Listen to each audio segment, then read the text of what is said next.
this morning. Maybe if I talk so fast, we'll get out of here. Nah, I don't count on that. Our scripture today comes from the book of Ezekiel. Ezekiel chapter 36, the first 12 verses. A scripture that has had a huge impact on who I am today and my ministry. Ezekiel 36, beginning with verse 1. Son of man, prophesy to the mountains of Israel and say, Mountains of Israel, hear the word of the Lord. This is what the sovereign Lord says. The enemy said of you, Aha, the ancient heights have become our possession. Therefore, prophesy and say, This is what the sovereign Lord says. Because they ravaged and crushed you from every side, so that you became the possession of the rest of the nations and the object of people's malicious talk and slander. Therefore, mountains of Israel, hear the word of the sovereign Lord. This is what the sovereign Lord says to the mountains and hills, to the ravens and valleys, to the desolate ruins and the deserted towns that have been plundered and ridiculed by the rest of the nations around you. This is what the sovereign Lord says. In my burning zeal, I have spoken against the rest of the nations and against all Edom, for with glee and with malice in their hearts they made my land their own possession, so that they might plunder its pasture land. Therefore prophesy concerning the land of Israel, and say to the mountains and hills, to the ravens and valleys, This is what the sovereign Lord says. I will speak in my jealous wrath, because you have suffered the scorn of the nations. Therefore, this is what the sovereign Lord swears. Sovereign Lord says, I swear with uplifted hand that the nations around you will also suffer scorn. But you, mountains of Israel, will produce branches and fruit for my people Israel, for they will soon come home. I am concerned for you and will look on you with favor.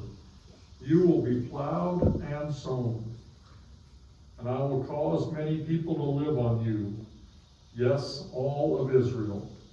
The towns will be inhabited, and the ruins rebuilt.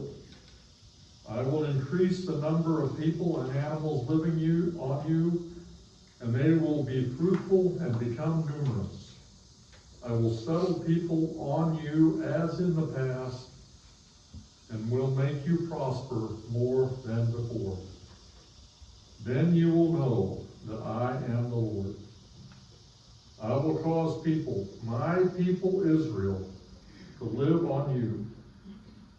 They will possess you, and you will be their inheritance. You will never again deprive them of your children.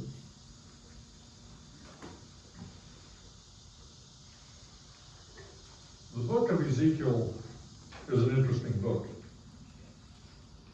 It was written to a specific group of people at a specific time, dealing with a specific problem for a specific purpose. And at the beginning of the book, we discover quite quickly what the problem is and what the purpose of this book is. In the second verse of Ezekiel chapter 1, we read, On the 5th of the month, it was the 5th year of the exile of King Jehoiachin. Israel had been defeated. They'd lost. They'd been carried off into slavery. They were off in exile. They were in Babylon. The whole country had been defeated, destroyed, wiped out. And by this point in time, 5 years in, they'd figured out that, this was the new reality. This was what they were going to have to deal with. This wasn't just a minor setback, a little problem that God was going to come and solve right away, and they were going to get back to doing what they had been doing. No, this had been 5 years. Even the most stubborn of them had realized at this point that, we messed up. God's angry at us. This is what we're going to have to deal with for a long time. They were in Babylon. They were far from home. They were far from the temple. They were far from everything they knew. They were slaves. They were in exile. Things were pretty hopeless. They were pretty desperate. They didn't see any way out of this. They didn't see how anything was ever going to get any better. And in the midst of that despair, that hopelessness, that helpless situation, God shows up. Go back to the first verse of Ezekiel 1. In my 30th year, on the 4th month of the 5th day, while I was among the exiles by the river Kibar, the heavens were opened, and I saw visions of God. Ezekiel, in the midst of this exile, in the midst of this being miles from home, in the midst of not ever being able to go back to the temple to worship his God again, the heavens open up, and he sees visions of God. And you think that's great, but take a moment and consider this vision that he saw. Because really, this is quite the vision. Now, yeah, if you want to close your eyes and think about what I'm reading, try to picture this that we find in Ezekiel 1, starting with verse 5. In the fire was what looked like 4 living creatures. In appearance, their form was human, but each of them had 4 faces and 4 wings. Sound like any humans you know? Their legs were straight, their feet were like those of a calf and clean like burnished bronze. Under their wings, on their 4 sides, they had human hands. All 4 of them had faces and wings, and the wings of one touched the wings of another. Each went straight ahead, they did not turn as they moved. Got any image of that in your mind? If I were to pass out papers and crayons and tell you to draw a picture of that, I don't think any 2 of you would draw the same picture. We would all come up with some different image. But wait, it gets better.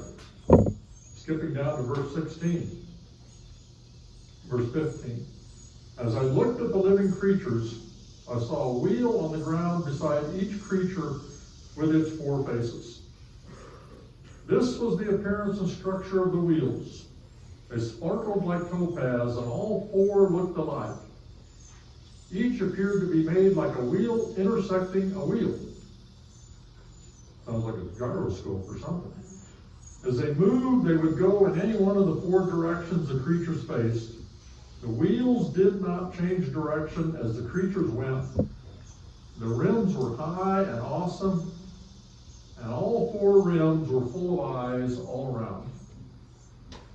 Okay, you probably had an image of this until you got to the rims full of eyes all the way around. It's kind of like, what are you talking about, Ezekiel? Well, it gets even better. Going on to verse 19. When the living creatures moved, the wheels beside them moved. And when the living creatures rose from the ground, the wheels also rose. Wherever the Spirit would go, they would go. And the wheels would rise along with them because the spirit of the living creatures was in the wheels. When the creatures moved, they also moved. When the creatures stood still, they also stood still. And when the creatures rose from the ground, the wheels rose along with them, because the spirit of the living creatures was in the wheels. Can anybody explain that? These creatures all got a spirit, and it's in these wheels. These wheels don't appear to be attached to the creatures, and wherever the creature goes, they go along with it. But I'm not preaching on Ezekiel 1 today because I didn't understand that either. And the good news is when we get to today's passage, Ezekiel 36, it makes a whole lot more sense than what this does. I mean, yeah, just try to visualize all of this in your mind, and then go to Ezekiel 36 and think this doesn't sound a whole lot better. The first verse of Ezekiel 36. Son of man, prophesy to the mountains of Israel, and say, Mountains of Israel, hear the word of the Lord. Okay, does anybody here go out and talk to the hills? Does anybody here say, hey, hills, I got something to say to you. You better listen to me. And do the hills ever listen to you? If they do, maybe we need to have a long talk afterwards. Okay, maybe this passage isn't a whole lot better. Doesn't make a whole lot more sense. But as we go on through here, we soon figure out that, yeah, this message was not really for the mountains. This message was for the people about what God was going to do for the mountains. You know, we read through Ezekiel 36 and we find that Judah had been totally destroyed. Yeah, Jerusalem was destroyed, the wall was torn down, the temple was ransacked. Even the mountains had been totally cleared off. Every tree, every vine, every bush torn up, destroyed. Nothing but a barren wasteland. But notice what God's going to do in verse 8 of Ezekiel 36. But you, mountains of Israel, will produce branches and fruit for my people Israel, for they will soon come home. This barren wasteland, this total destruction, this land that has been totally annihilated is going to be restored.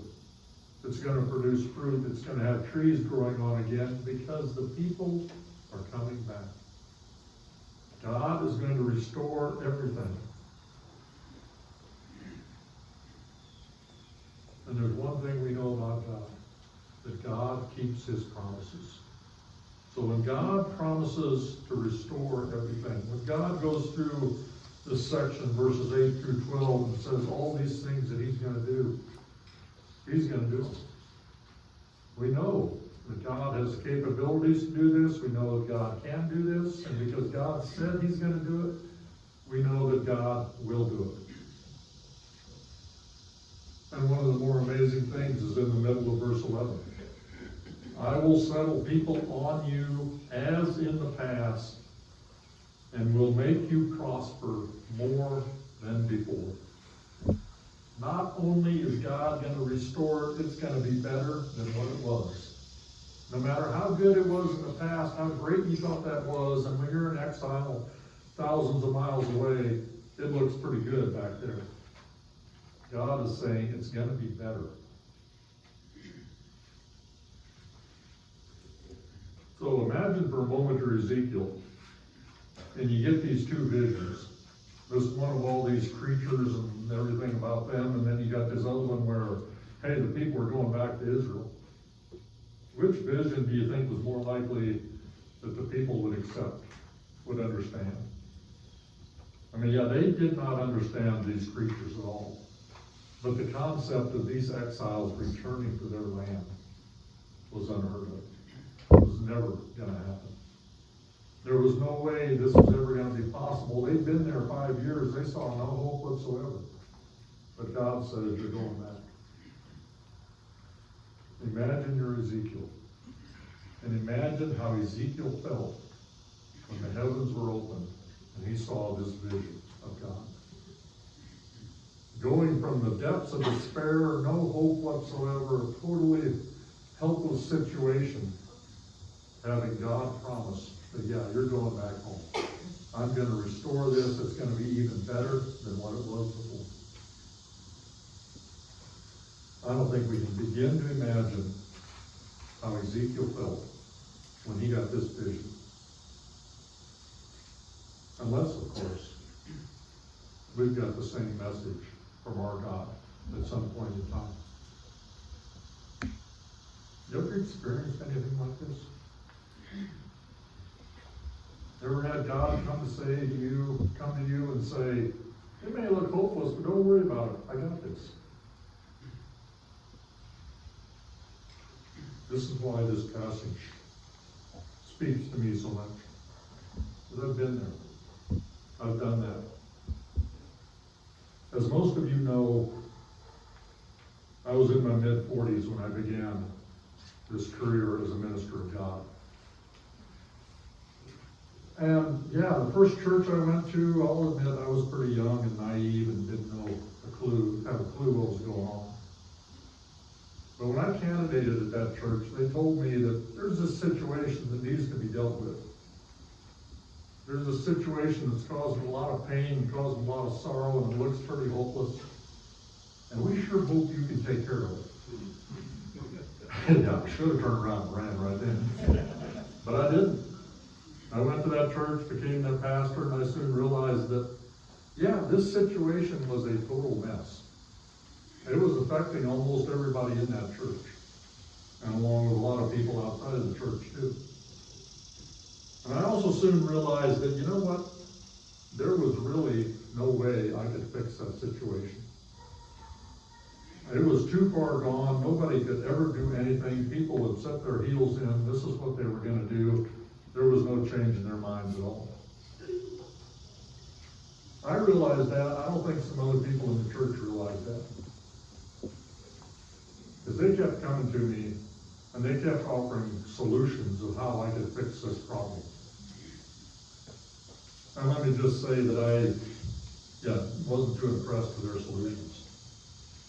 Some of the things they said, I can't even do that. That's not even going to help any. There's no way that's going to do any good in this situation whatsoever. So here I am, trying to deal with all this mess, realizing there's no way that I'm going to be able to do anything with this. And I got to tell you, I wasn't enjoying life very much at that time. I wasn't having a real good time. So in my stupidity or lack of anything else, I decided that what we needed to do is have a retreat with the elders.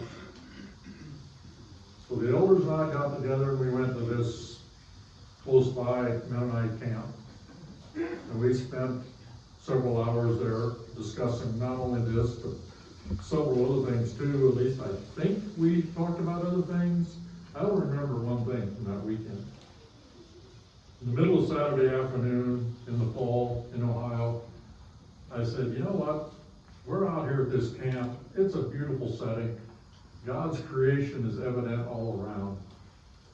What I want you guys to do is go off by yourself, spend an hour or two talking to God, listening to God, hearing what God has to say to you. No agenda, I don't care where you go, just be back in an hour or two. Do whatever you need to do during that time. So I too went off by myself, found a lonely, deserted spot that had a log I could sit on, and the only thing I had with me was my Bible. And I said, well, God, what do you want me to say? What do you want to say to me? What do you got to say, God? So not knowing what else to do, I went to that time-honored method of reading the Bible. You know, where you just open the Bible and point to a passage and read that. And yeah, the passage I landed on was Ezekiel 36. And I started reading this, and it's kind of, okay, I know what all God's going to do, and yeah, everything will be okay, and yeah, God's angry at these people that destroyed Israel, and yeah, God's going to restore it. And then I got to the last part, verse 12. Then you will know that I am the Lord. At that point in time, I just shut my Bible, put it down, said, wow, God, that's pretty impressive. You're the Lord. I'm not. Yeah, I got this problem here that I got to deal with, and I've been trying to solve, and I'm not getting anywhere, and you're the Lord. I'm not. And when you solve it, people will know that you are the Lord. It removed all responsibility from me. I didn't have to deal with this anymore. I didn't have to worry. Yeah, I still had to deal with it. But I didn't have to solve it. And if I would have solved it, people would have said, wow, you're great. But since I couldn't solve it, then they will know that God is the Lord. Tremendous weight rolled off my shoulder that day. God's got this. I don't have to worry about it. This is God's problem. It's not my problem. I can imagine how Ezekiel felt when he's sitting down by the river and the heavens open up and he gets this vision of because I felt exactly the same way. Now, a disclaimer. The problem that I was dealing with, that church was dealing with, those people were dealing with, was not solved. At least to none of our satisfaction. And 20 years later, that problem is still causing pain and sorrow and heartache. There's a lot of people who are still hurt over that problem. But look at this story from Ezekiel. You suppose Ezekiel ever made it back to Palestine? Suppose Ezekiel ever went back and said, hey mountains, I got a word from the Lord for you. If we do the math there, he was 30 years old in the 5th year of the exile. The exile lasted another 65 years. He was 95 years old when the exiles returned. How many 95-year-olds do you suppose packed up and hauled everything back to Palestine? Probably none. He probably wasn't even alive at that time. Ezekiel never saw the restoration of Israel in all probability. I never saw this problem come to a resolution. But you know what? This message that God gave Ezekiel was not really for the hills. It didn't matter whether or not he told the hills that God was going to restore them. The message was for the people. Like the message that day was for me. God's got this. God's going to take care of it, and then people are going to know that God is God. And it's interesting sometimes how God works. Because this week, as I was working on this sermon, preparing it, our small group meeting on Thursday night, we've been looking at a book from Max Lucado that deals with anxiety. And the verse we dealt with Thursday night was Philippians 4:5. Let your gentleness be evident to all. The Lord is near. How many times do we forget that? That the Lord is near. The Lord is right beside us. The Lord cares about us. The Lord's going to take care of us. The Lord is going to restore everything and anything. We don't have to worry about it. We don't have to be in charge. We don't have to fix things. God is in control. Allow God to take care of these issues. Allow God to do it in His time, in His way, which is usually not going to be the way we want to do it, or in the time we want it done. But I think God knows a whole lot more than we do. Let God be in control and enjoy the journey on the way. Don't get bogged down on what's going on around you. Know that God is God. And God's got this. And we're going to know that He is Lord. Please pray.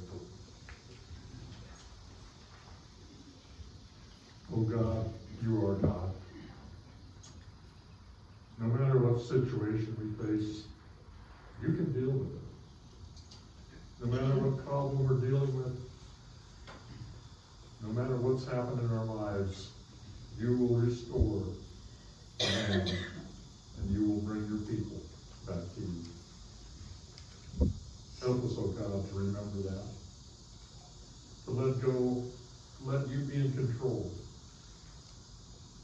To rejoice in your goodness. And to know that you have promised to never forsake your children.